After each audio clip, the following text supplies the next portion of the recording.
A very, very good morning to you. Thank you so much for keeping it Y254 on this fantastic Tuesday morning. We can't thank you enough for your company and, of course, all the feedback that you continue to send us through our SMS line, which is 22162. Welcome to another edition of Hello Day with me, Shiko Kaitani. Remember, we still want to hear from you through our social media platforms, which are very much the same, which is Y254 TV on Instagram and Facebook, and of course, Y254 on Twitter. Okay, so that being said, it is Tuesday, and I want to thank, of course, Mr. Barry Moses, Kalami Val, and Hilda Wadhibi for kicking us off right here on the Breakfast Show. But for now, as we continue discussing about entrepreneurship and, of course, career, we actually want to get into the discussion of music, but more so about the music business. And with a twist, might I add, we're getting a glimpse of what it's like to be making music and making, or rather managing artists in the diaspora. And so today we are actually very glad to have musician, producer, and record label owner with us. All the way from Sweden is Black Magic. Karibu sana to studio. Thanks a lot. All right, yeah. Karibu home. I shouldn't be saying to studio. Karibu home. Nashukuru, shukran. Shukran. How long has it been? It's been a while. Yeah. It's been a while. I come and go most times, but it's this time I think I've had enough time to relate with people more and connect back with home. So I feel like it's actually, this is the best time I've ever come to Kenya and have all this energy going on. So, yeah. Okay, well, that's nice. Yeah. Good to know that you're feeling it. Born in Kenya. Yes. Raised on predominantly African music. Yeah. Mombasa is your hometown. Exactly.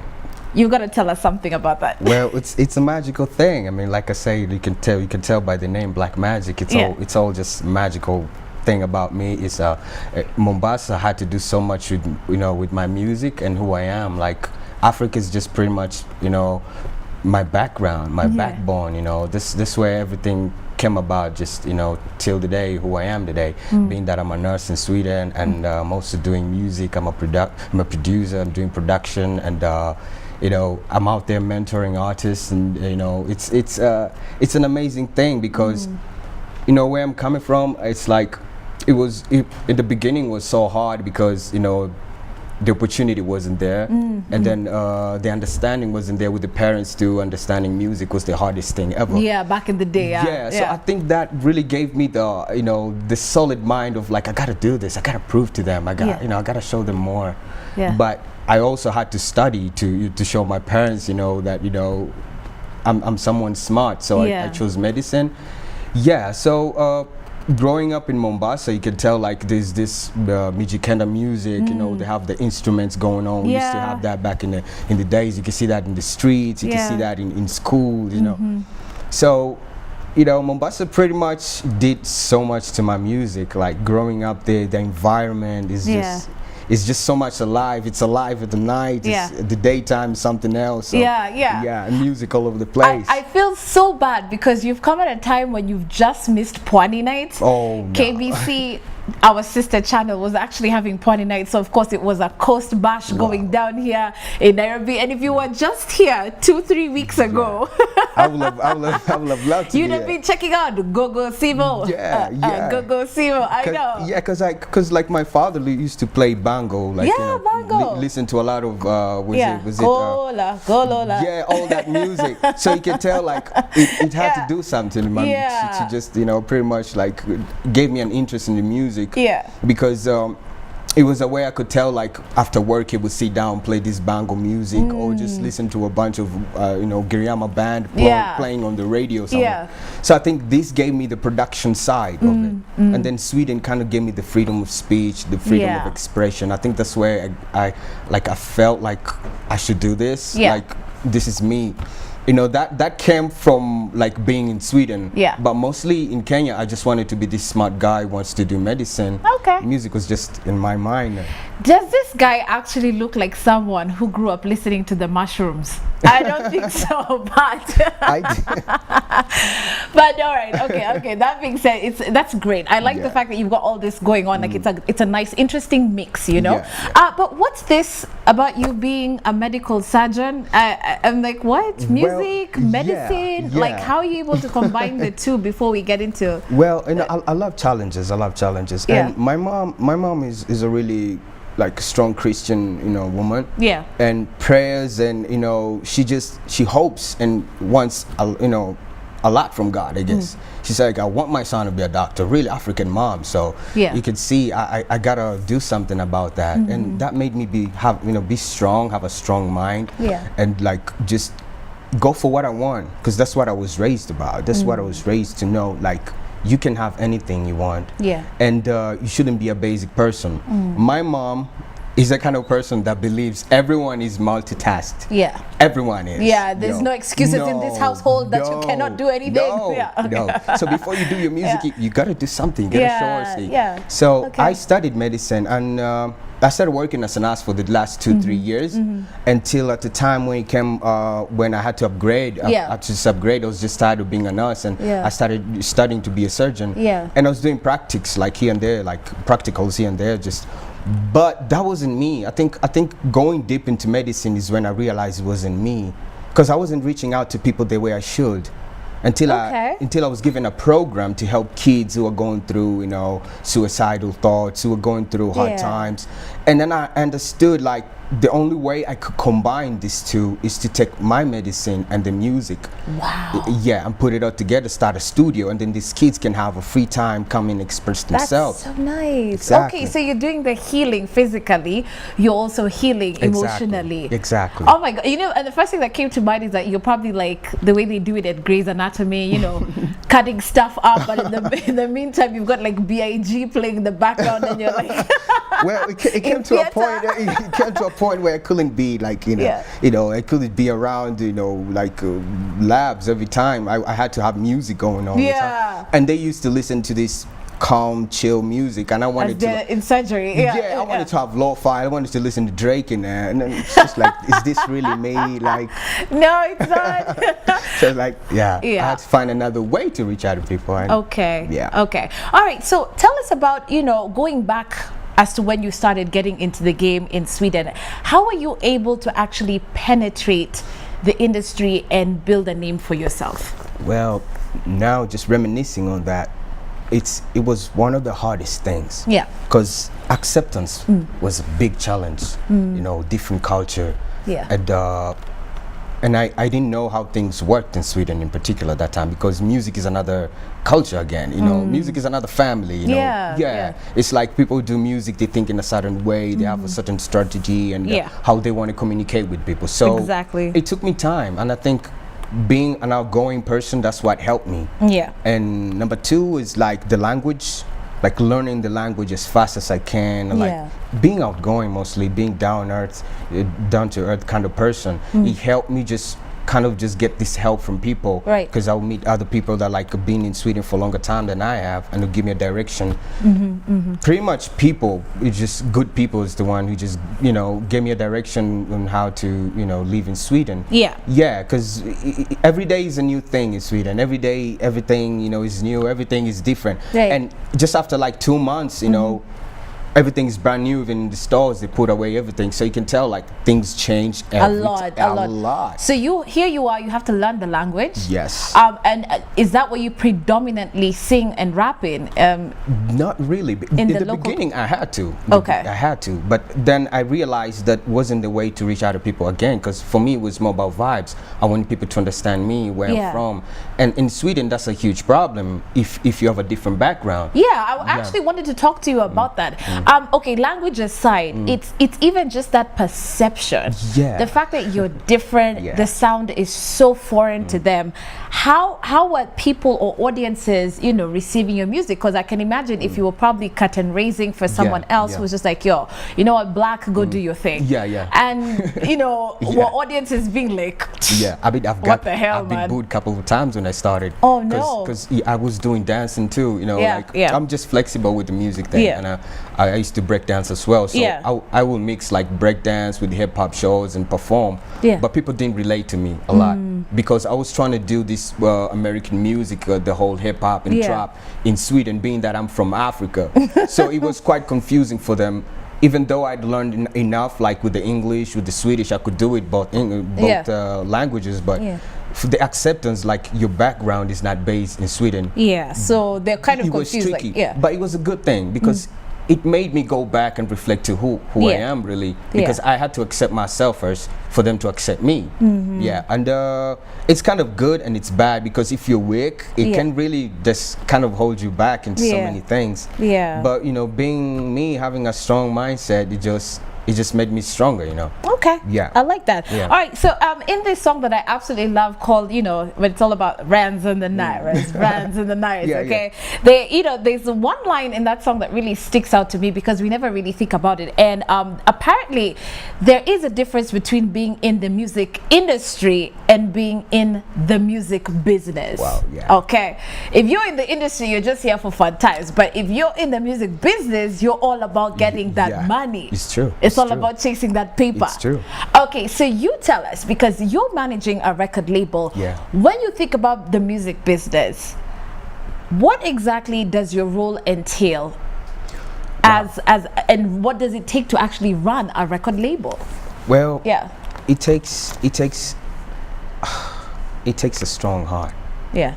Preparation, dedication. Yeah. You gotta be prepared. You gotta like be prepared that you're gonna go down with it, because you know, to do business you gotta be a risk taker, you know, because at the end you in music you gotta put money to get the money back, and this is the trickiest part about music. When you're in the music business, you understand this. You gotta put money to get money back. When you're just in the music industry, you can be dependent. You can be dependent on the record label. You can be dependent on your friends. You know, because you really don't understand the business. You only know just what's happening in the industry. And the industry will only tell you about flexing, be good, look nice. You know, have a nice chain, be out there. You know, but it's get not the about ladies. It's not about that.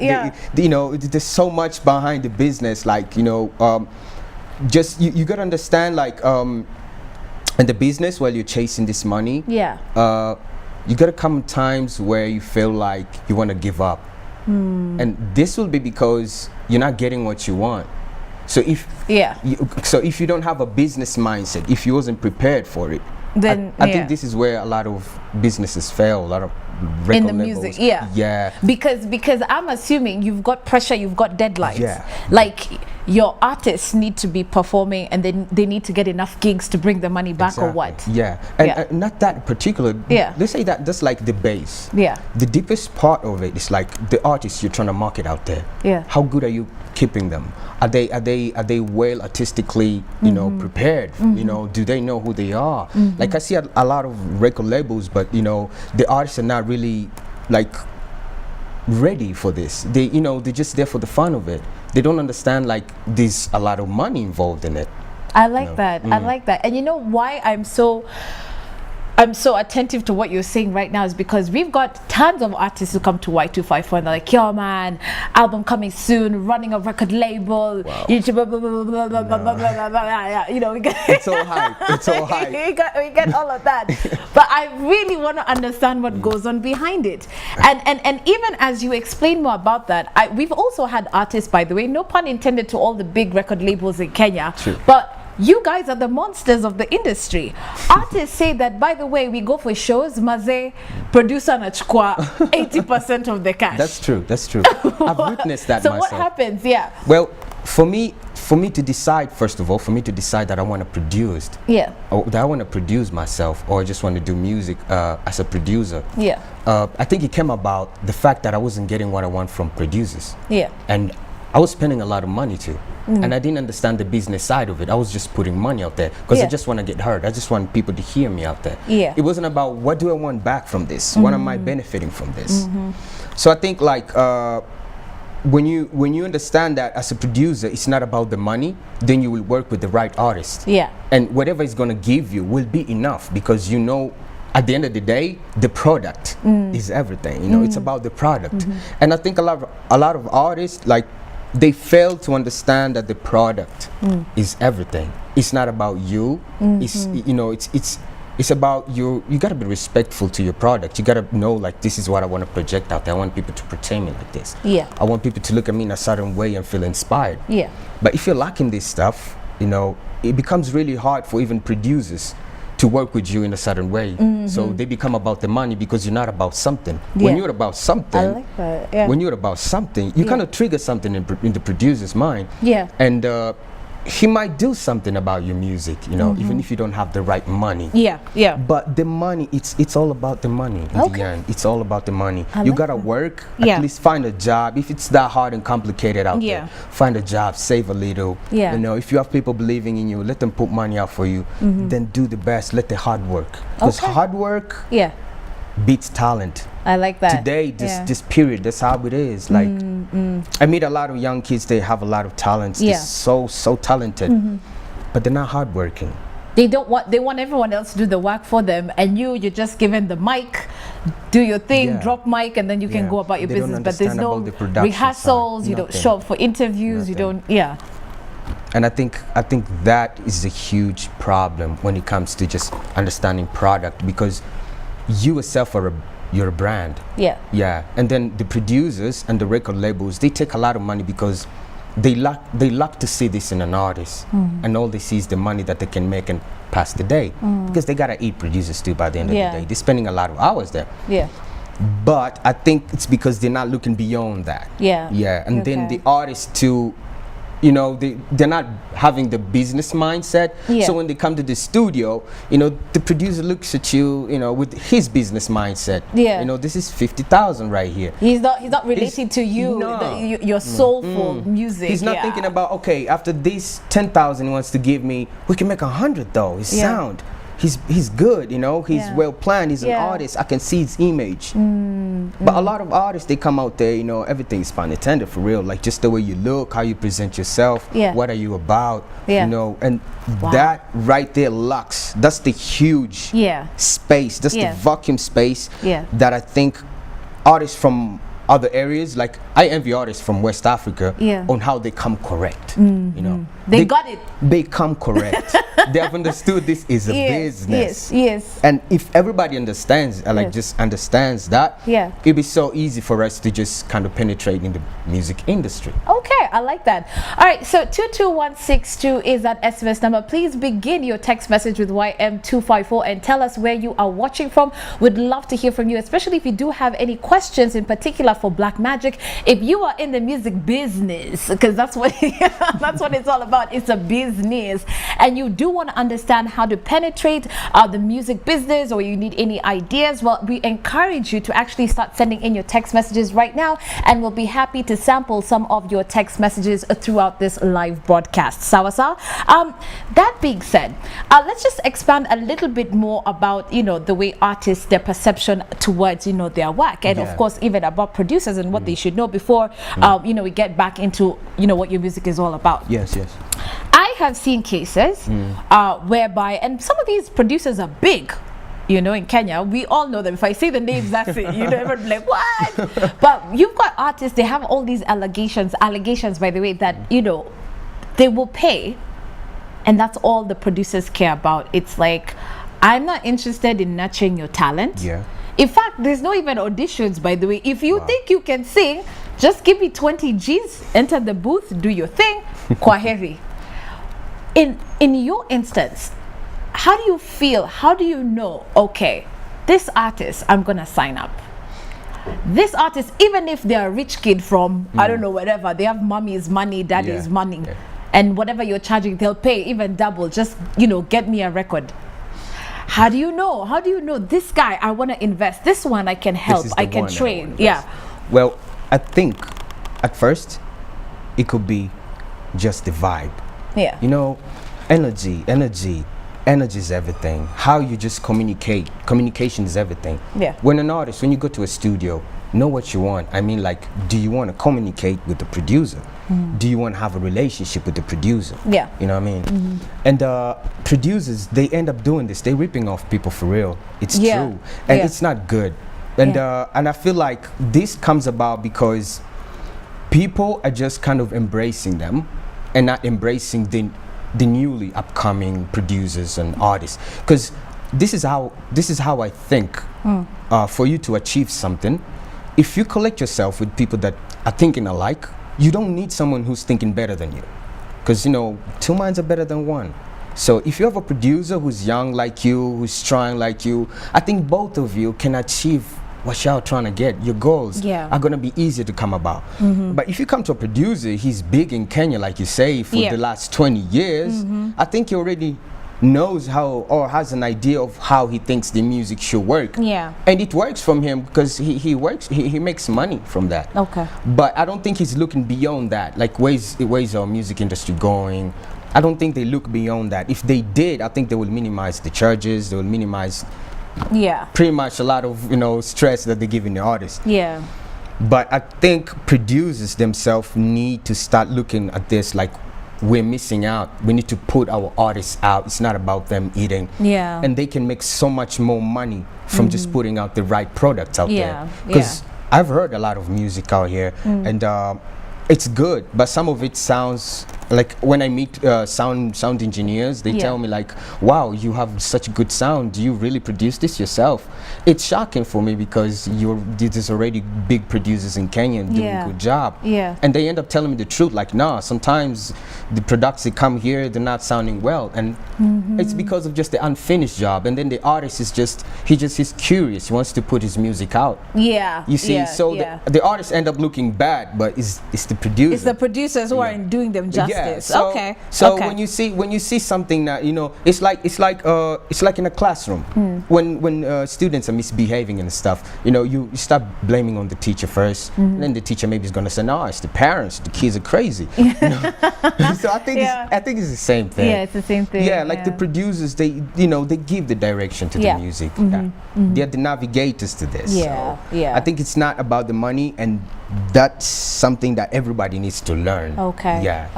So for you, how do you go about, because you're also an owner, you've got a stake in your business, you're currently running Black Magic, your record label, and how are you able to at least give the artists their creative freedom, you know, if someone just wants to do their own thing? Well, this is what I give them, at least 2 or 3 tips of how I work. One is I tell them you can isolate yourself. I have a room where you can isolate yourself. Sit there, just think what do you want to do? Then come tell me your idea. Then we're gonna work on your idea the whole day. So it doesn't have to be your sound, it doesn't have to be your idea, it has to, you gotta be you. It's all about vibe, because at the end of the day, this is how I look at it. When I'm dreaming, just a random dream, the things I see nobody else can see. You know what I mean? And how I'm gonna interpret this dream in the end, it's gonna affect me and my own thoughts, not anybody else. So I feel like we need to help people and artists kind of just bring out what's inside them. And when you understand what they have inside them, I think it kind of gives me a kick to do something different. Because if you come to me and you just want to beat, I'm probably just going to do what I feel that day. I probably woke up feeling bad. You know? But if I go with your vibe, you're sad, you're moody, you're lonely, I'm going to create that feeling. It's all about emotions and feelings. So there is no conflict of interest even on your part, because it's like DJs. Have you ever taken out a DJ to another club that he doesn't spin at? He's just like, oh, DJ anafanya nini? What's up with that guy? So it's kind of like, do you feel that same way? You'd be like, nah, I think you're, you know. I do. And sometimes you have the tendency to correct. I do, and I do correct them. But you can imagine after giving them this isolation time to just think about themselves, they feel at ease about you just communicating with them. So you're a one-stop shop, in my opinion, because not only are you running your own record label, you're also producing yourself, and at the same time, you're an artist. So how do you want to describe your sound to us? Wow, it's really something I haven't thought about, how I can describe my sound. Because I feel like it can describe itself. It's like truth. You know, truth, you ain't got to protect truth. You just put it out there and, you know, it speaks for itself. I think the way to describe my sound is, is to look back at this young kid that came out from Mombasa. All these sounds, all these Mijikenda sounds that I hear, the radio, the TV, the energy around the culture, you know, that's what triggered my sound mostly, because Europe is based on trance and different sounds. Yes. But I didn't borrow a lot of sounds Okay. from that side. I'm mostly based on like Caribbean, Afro pop. It's just black magic sound. It's just black magic. Yeah, it's just magic. It's Drops magical. mic. Drops mic. Drops mic. Okay. All right. So now you've got an album that's out, known as One Touch. Yeah.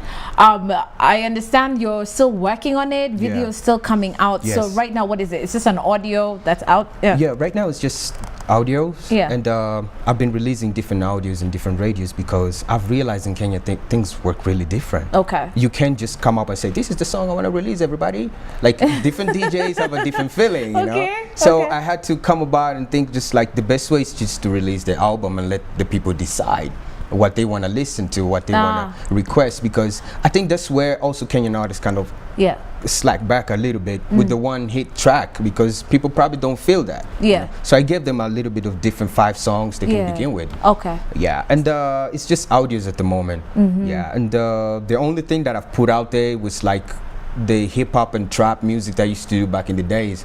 That's the only last videos that I have till now on YouTube. Yeah. So I took a little bit time to kind of focus on my medicine and you know, also make money. Like I say, you know, you gotta have the money to do music. Pump it in, like you said earlier. Yeah, you do need money. Okay, all right. So why don't you give us at least a taste of maybe your lead track from your new album, and then after that we're gonna get into your video that you came out with in 2012, and I'm gonna let you talk about that. Nice. But yeah, go ahead. Sure. Yeah. Money over everything, never too much. Jealousy na bring conflicts and grudge. Friends are fugazi, man had a bunch. Left a brother muffle and crunch in a dungeon. Since then, I be on my high end. I've realized all about the timing. And pretty girls, I attract like a magnet. In the club, I'm in your speakers like a magnet. Yeah, I attract like a magnet. So that's the track, Magnet. Yeah, Is that the lead single from the... Yes. Okay. All right, so you're going to tell us how we're going to be able to access your audio tracks. Yeah. But for now, I know my director is ready with your video that you came out in 2012. Tell us about this song and you can introduce it, because I don't want to spoil it. I don't want to spoil it, so you do your thing. This song it's one of the funniest songs I've ever did. Okay, yeah. I just touched down the time in Mombasa. Yeah. And first thing first, my father just tells me, like, let me just walk you to the streets. I want you to understand what you've been missing, the growth. Yeah. My father's always a straightforward person. So he walks me down and I'm seeing a lot of, you know, junkies in the street, jobless people, and tells me, you gotta do something, because these people look up to you. Some of them used to play football with. And then, so I tried to reach out to these people, like, oh, you do music, cool, you should sing about us. Nobody's singing about us. And I'm like, how can I sing about you? Because I don't live this kind of life. It's like, all we do is just wake up in the morning and just have fun with my friends. This is the life that I live. So plugging them is connecting them, you know, like connecting wires and cables. Just make sure that the energy flows in within. So when someone is low, you ain't gotta kick them down, just pull them up. That's why I did this song. Okay, all right. Tell it to the people, introduce the track it's gonna play. Mojo Black Magic, plug them. Let's we go.